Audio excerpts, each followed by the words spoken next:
Functions.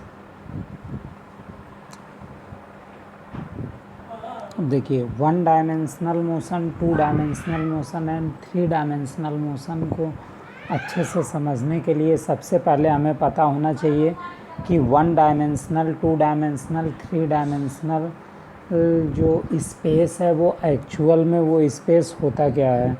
जैसे आप लोग प्रीवियस क्लास में मैथ में पढ़े होंगे, जब आप कोऑर्डिनेट ज्योमेट्री आप पढ़े होंगे तो उसमें आप 2 एक्सिस का नाम सुने होंगे, X axis and Y axis. ये हमारी कौन सी होती थी? एक्स एक्सिस होती थी और ये हमारी वाई एक्सिस। क्लियर? तो ये हमारा क्या होता था, ये एक 2 डायमेंशनल, जैसे जो बोर्ड हमारा है वो हमारा क्या है, एक 2 डायमेंशनल स्पेस है। ठीक, तो क्योंकि इसमें दो डायमेंशन को रिप्रेजेंट करने के लिए 2 कोऑर्डिनेट का यूज किया गया है, एक एक्स कोऑर्डिनेट, एक वाई कोऑर्डिनेट।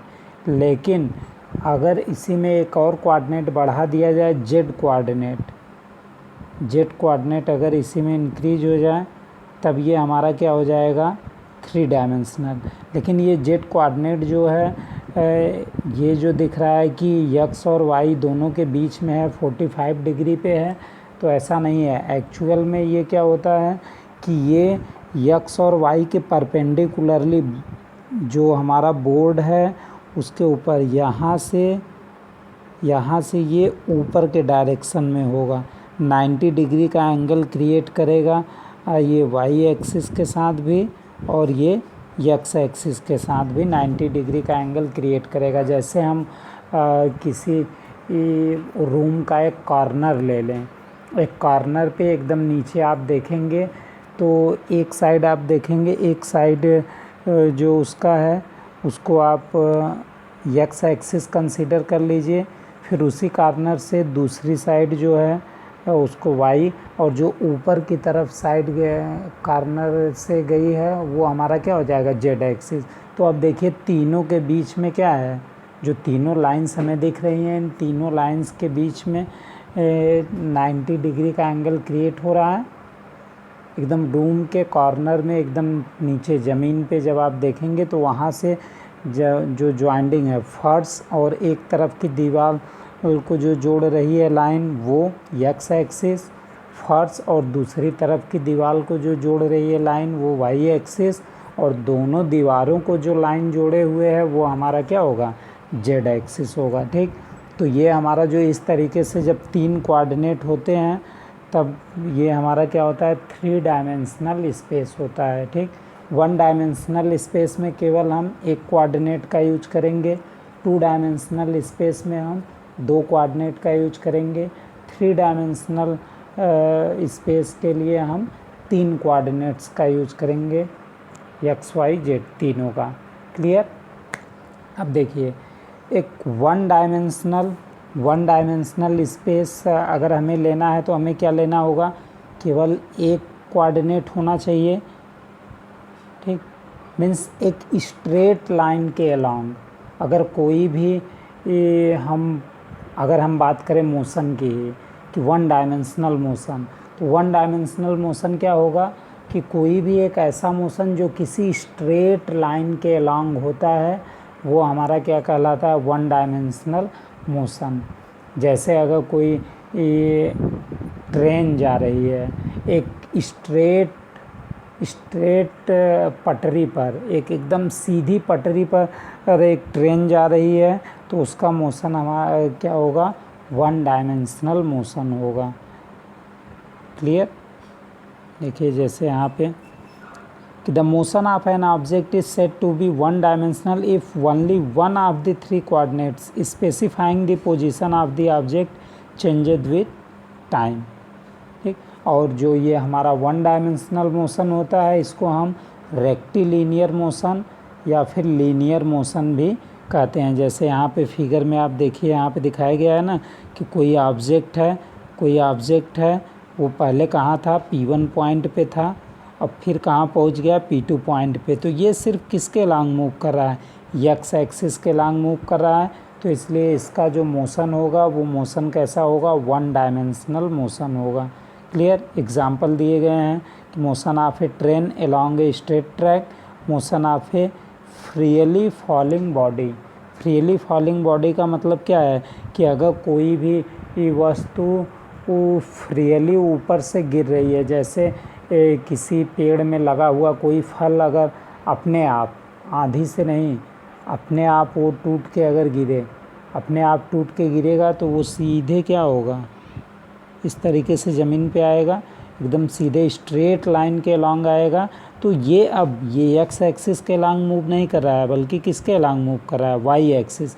लेकिन जो टाइम के साथ इसके पोजीशन में चेंजिंग हो रही है वो सिर्फ किसके अलॉन्ग हो रही है, सिर्फ वाई एक्सिस के अलॉन्ग हो रही है। तो इसलिए ये जो मोशन होगा हमारा केवल एक कोऑर्डिनेट के अलॉन्ग पोजीशन में चेंजिंग हो रही है।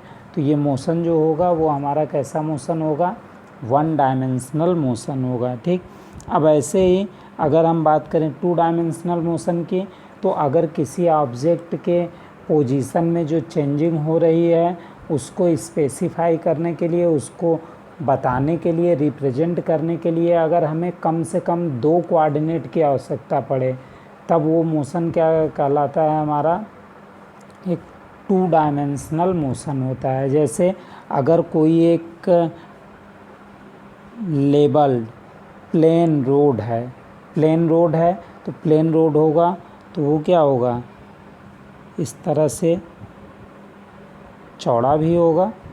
ठीक, मतलब दो डायमेंशन इसमें हो गए। ठीक, एक हमारा इसकी लंबाई हो गई, एक हमारा इसकी चौड़ाई हो गई। ठीक, अब लंबाई जो है उसको किसी एक एक्सिस के अलॉन्ग कंसीडर कर लीजिए कि ये हमारा एक्स एक्सिस है, तो चौड़ाई जो होगी, ये जो ब्रीथ होगा वो हमारा किसके अलॉन्ग, जब लेंथ हमारा एक्स एक्सिस के अलॉन्ग है तो ब्रीथ हमारा वाई एक्सिस के अलॉन्ग हो जाएगा। अब अगर इस पे कोई कार एकदम सीधे स्ट्रेट लाइन में मूव करेगी, एकदम सीधे मूव करेगी, तब उसका मोशन जो होगा वो वन डायमेंशनल मोशन होगा।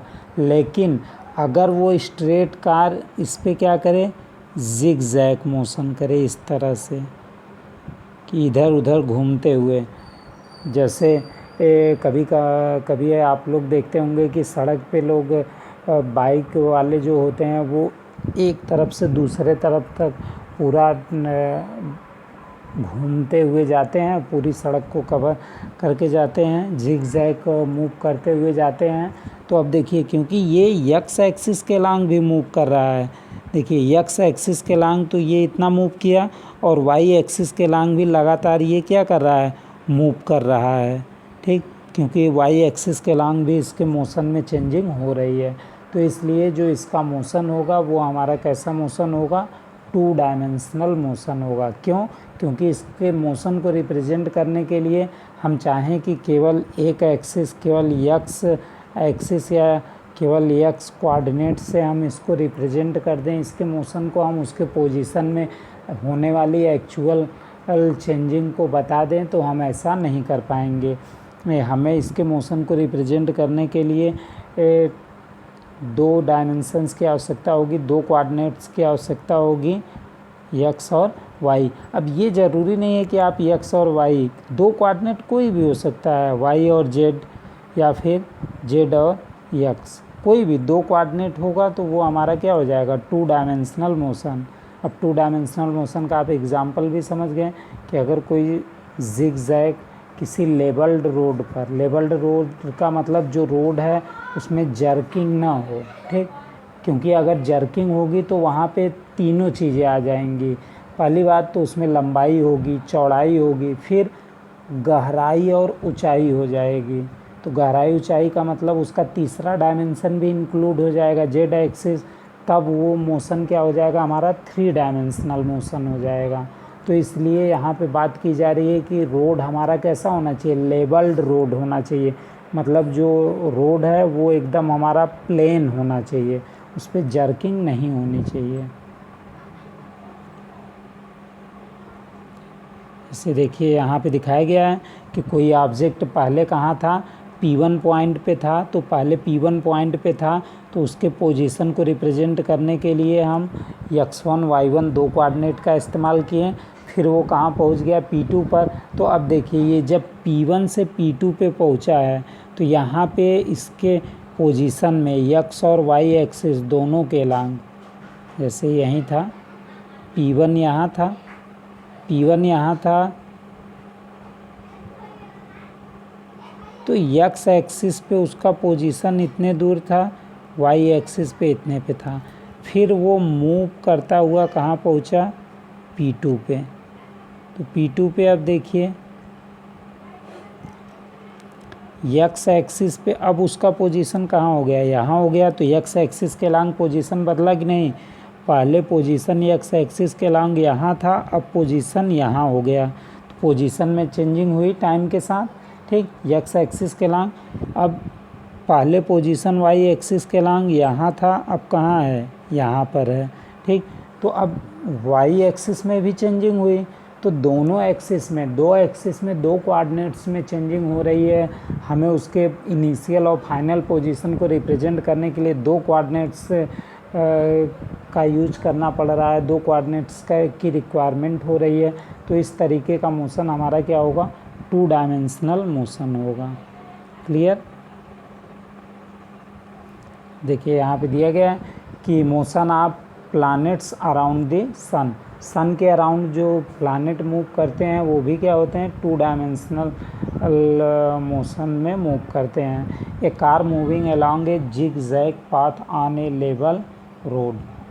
नेक्स्ट 3 डायमेंशनल मोशन, तो 2 डायमेंशनल जैसे था वैसे ही क्या है 3 डायमेंशनल की। अब यहाँ पे क्या होगा, 3 डायमेंशनल, तीनों कोऑर्डिनेट की हमें आवश्यकता पड़ेगी कि अगर कोई ऑब्जेक्ट मूव कर रहा है और उसके मोशन को रिप्रेजेंट करने के लिए हमें 3 कोऑर्डिनेट्स की, 3 कोऑर्डिनेट्स की आवश्यकता होती है, एक्स वाई जेड तीनों की आवश्यकता होती है।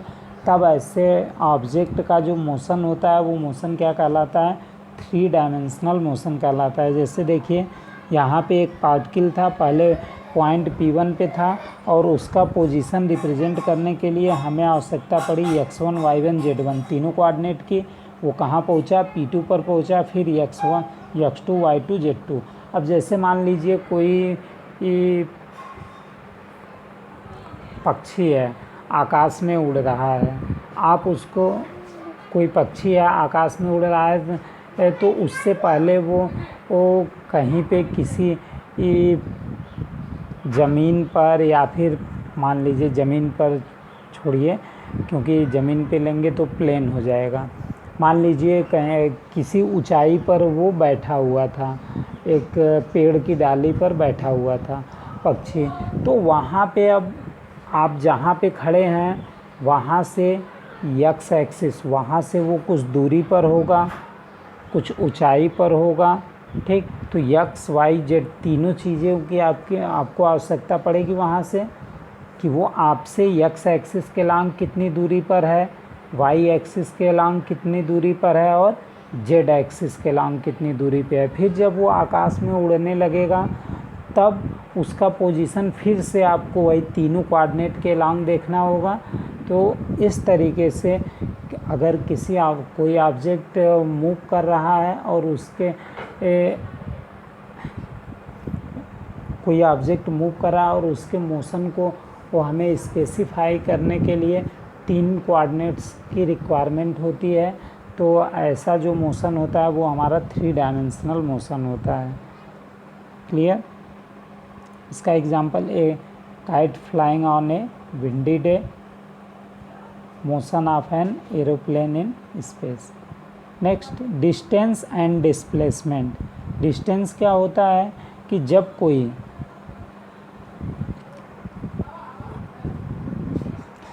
कोई ऑब्जेक्ट किसी भी पाथ पे मूव करता है तो वो एक्चुअल में जितना लेंथ ट्रेवल करता है या जितना पाथ ट्रेवल करता है उस पूरे पाथ का जो एक्चुअल लेंथ होता है वही उसका क्या होता है, डिस्टेंस कहलाता है। जैसे कोई ऑब्जेक्ट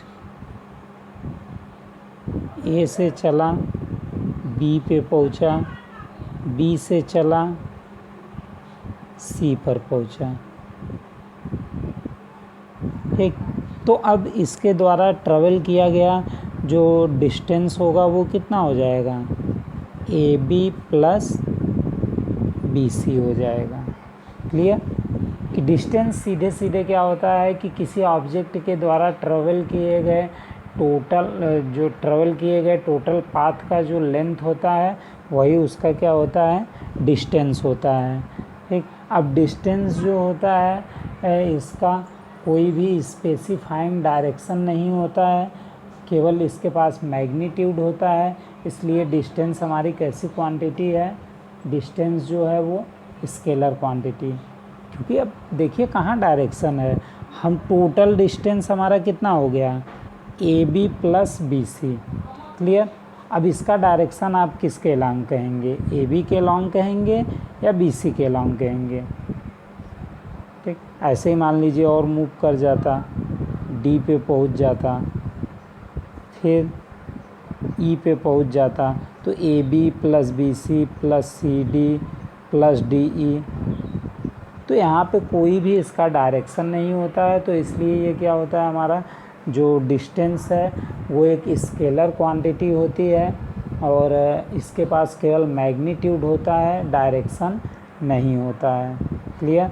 और जो डिस्टेंस की वैल्यू होती है वो या तो 0 होगी या फिर पॉजिटिव वैल्यू होगी, कभी भी नेगेटिव नहीं होगा। क्योंकि डिस्टेंस क्या है, एक्चुअल में डिस्टेंस जो है वो लेंथ है। ठीक, लेंथ है जो पाथ ट्रेवल कर रहा है, किया जा रहा है उस ऑब्जेक्ट के ज़रिए, उस पाथ का लेंथ है। और हम जानते हैं लेंथ जो है वो निगेटिव नहीं होता है, तो इसलिए डिस्टेंस जो है वो या तो पॉजिटिव होगा या तो 0 होगा, कभी भी निगेटिव नहीं होता है।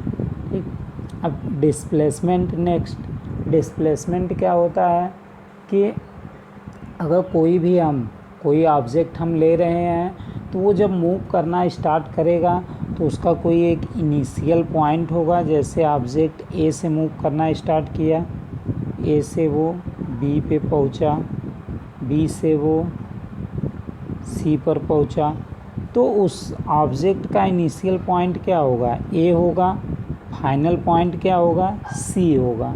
ठीक, तो डिस्प्लेसमेंट क्या होता है, किसी ऑब्जेक्ट के द्वारा ट्रेवल किया गया डिस्प्लेसमेंट जो होता है वो शॉर्टेस्ट डिस्टेंस होती है जो उसके फाइनल और इनिशियल पॉइंट के बीच में मिलती है हमें। ठीक, कि हमें फॉलो किए गए पाथ से कोई मतलब नहीं, वो A से B पे आया, B से C पे आया, हमें इस पाथ से कोई मतलब नहीं। जो डिस्प्लेसमेंट होगा वो क्या होगा, हमारा AC होगा। ठीक, और हमेशा इसका डायरेक्शन जो होता है वो इनिशियल पॉइंट से फाइनल पॉइंट की तरफ होता है। मीन्स इनिशियल पॉइंट A है, फाइनल पॉइंट C है, तो इसका जो डिस्प्लेसमेंट का डायरेक्शन होगा वो A से C की तरफ होगा, क्लियर।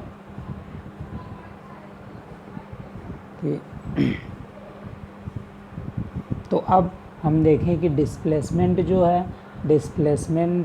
है हमारा वो एक वेक्टर क्वांटिटी है। क्यों वेक्टर क्वांटिटी है, क्योंकि डिस्प्लेसमेंट जो होता है उसमें हमें दोनों चीज़ें मिली, मैग्नीट्यूड भी मिला और डायरेक्शन भी मिला। इसका डायरेक्शन किधर होता है, हमेशा इनिशियल टू फाइनल पॉइंट होता है, और मैग्नीट्यूड तो मिलेगा ही हमें, जो भी वो शॉर्टेस्ट डिस्टेंस होगा वही हमारा मैग्नीट्यूड होगा। तो इसलिए जो डिस्प्लेसमेंट होता है वो डिस्प्लेसमेंट हमारी कैसी क्वांटिटी है, वेक्टर क्वांटिटी होती है।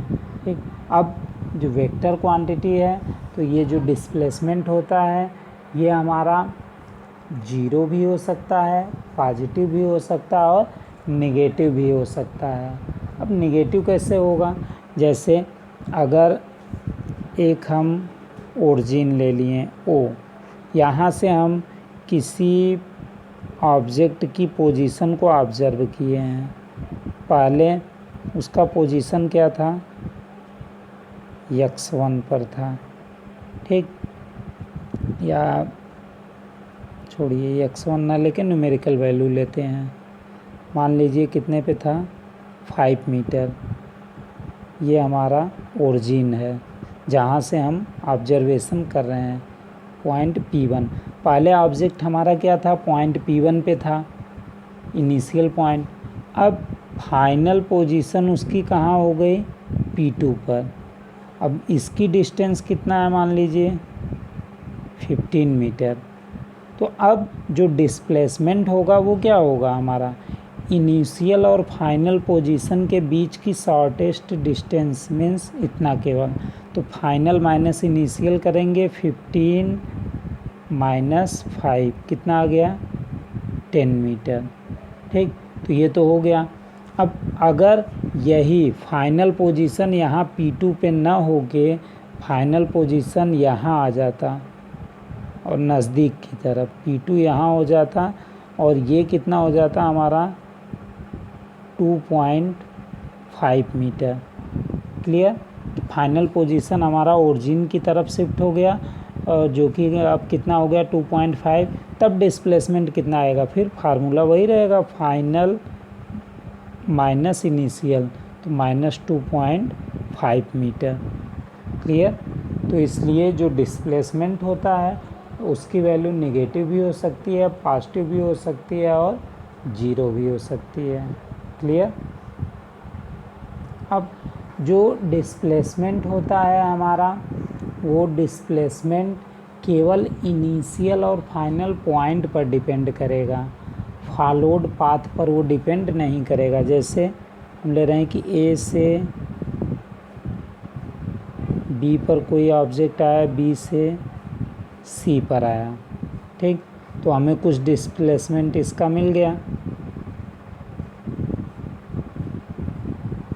क्लियर, अब मान लीजिए कि वो ऐसे ना आके ए से यहाँ पे गया होता, बी मान लीजिए B1, फिर यहाँ आया होता B2, B3,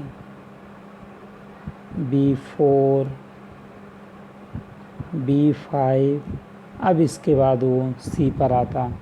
तब भी फॉलोड पाथ पहले ये था, अब ये हो गया, लेकिन फॉलोड पाथ चेंज होने से कोई मतलब नहीं है डिस्प्लेसमेंट को। डिस्प्लेसमेंट अभी भी कितना होगा, AC ही होगा, सेम डायरेक्शन होगा, सेम मैग्नीट्यूड होगा, उसे फॉलोड किए गए पाथ से कोई भी मतलब नहीं होता है। मीन्स जो डिस्प्लेसमेंट होता है वो केवल डिपेंड करता है इनिशियल और फाइनल पोजीशंस पर, वो फॉलोड पाथ पर डिपेंड नहीं करता है। क्लियर,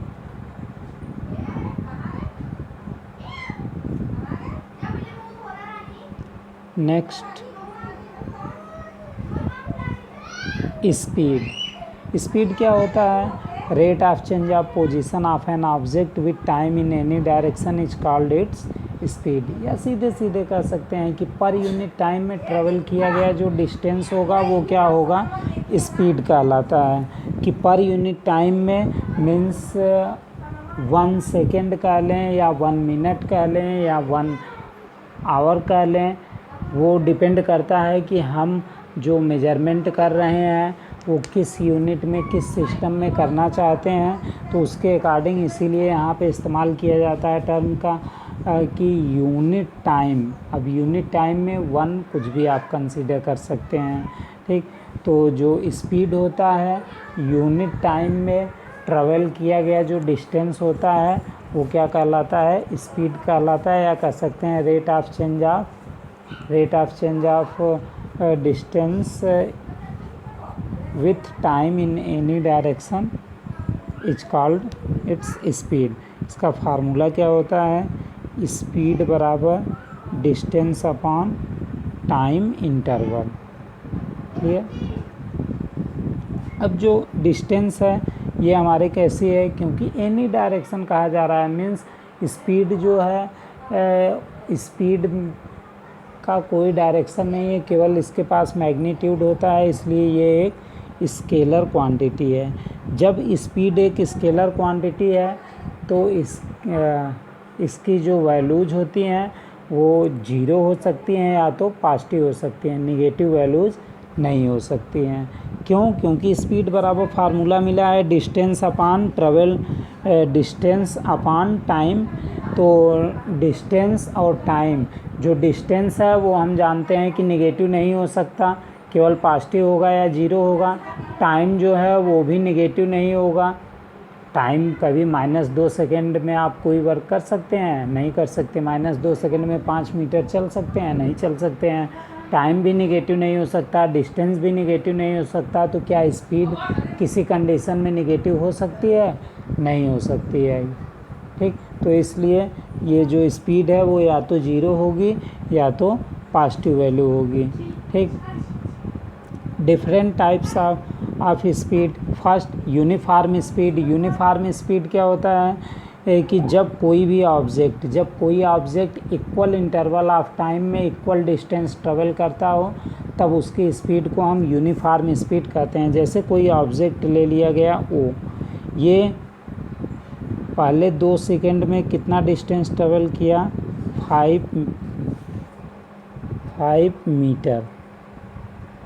ठीक, नेक्स्ट 2 सेकेंड में ये कितना ट्रेवल किया? 5 मीटर। नेक्स्ट 2 सेकेंड में 5 metre, next 5 metre, next 5 metre. Means कि अगर कोई भी ऑब्जेक्ट मूव कर रहा है और वो इस प्रकार से मूव कर रहा है कि वो इक्वल टाइम ऑफ इंटरवल में इक्वल डिस्टेंस ट्रेवल करता है, तब उसका जो मोशन होता है वो यूनिफॉर्म मोशन होता है, और जो उसकी स्पीड होती है उसको हम यूनिफॉर्म स्पीड बोलते हैं। नेक्स्ट क्या है हमारा? Variable speed. वेरिएबल स्पीड क्या होती है कि अगर कोई ऑब्जेक्ट इक्वल टाइम इंटरवल में अनइक्वल डिस्टेंसेस ट्रेवल करे। जैसे कोई ऑब्जेक्ट है 2 सेकेंड, पहले 2 सेकेंड में 5 मीटर 5 मीटर ट्रेवल किया, नेक्स्ट 2 सेकेंड में 10 मीटर ट्रेवल किया, नेक्स्ट 2 सेकेंड में 2 मीटर ट्रेवल किया, नेक्स्ट 2 सेकेंड में 7 मीटर, नेक्स्ट 2 सेकेंड में 2 मीटर। तो अगर कोई ऑब्जेक्ट है मूव कर रहा है और वो इक्वल टाइम इंटरवल में अनइक्वल डिस्टेंसेस ट्रेवल करता है, तब उसका मोशन जो होता है वो वेरिएबल मोशन कहा जाता है। अब कोई ऑब्जेक्ट जब वेरिएबल मोशन से मूव करेगा और आपसे पूछा जाए कि उसका एक्चुअल स्पीड बताइए, तो आप क्या करेंगे? कौन सी स्पीड बताएंगे उसकी? जब ज़्यादा थी, क्योंकि जब वो 2 सेकेंड में जब वो 10 मीटर ट्रेवल कर रहा था, तो उस समय उसकी स्पीड कितना आ रही थी? 5 मीटर पर सेकेंड। और जब वो 2 सेकेंड में 2 मीटर मूव कर रहा था, तब उसकी स्पीड 1 मीटर पर सेकेंड। तो आप कौन सी स्पीड बताएंगे? ये 5 या 1 बताएंगे? तो ऐसे केस में हम क्या करते हैं कि जब कोई भी ऑब्जेक्ट वेरिएबल स्पीड से मूव करता है, तब हम उस ऑब्जेक्ट की एवरेज स्पीड कैलकुलेट करते हैं। और एवरेज स्पीड क्या होता है? किसी ऑब्जेक्ट के द्वारा ट्रेवल किया गया टोटल पाथ और उसके द्वारा लिया गया टोटल टाइम जो है, उन दोनों का रेशियो को क्या कहलाता है? एवरेज स्पीड कहलाता है। एवरेज स्पीड बराबर होता है total distance travelled by the object and total time taken by the object to travel that distance. कि टोटल कितना टाइम वो ट्रेवल किया। जैसे अभी पिछले क्वेश्चन में हम देखे थे कि 2-2 सेकेंड 5 टाइम्स था, और 5 मीटर पहले, फिर 10, फिर 7, 2, 5, ऐसे ही कुछ था। और 5 बार अलग अलग डिस्टेंस ट्रेवल किया, तो सभी डिस्टेंसेस को हम सम कर देंगे upon total time. Total time कितना? 2-2 सेकेंड 5 बार, तो 10 सेकेंड। तो अब इससे डिवाइड कर देंगे, जो आएगा वो हमारा क्या हो जाएगा? एवरेज स्पीड हो जाएगी। अब है नेक्स्ट इंस्टाटेनियस स्पीड।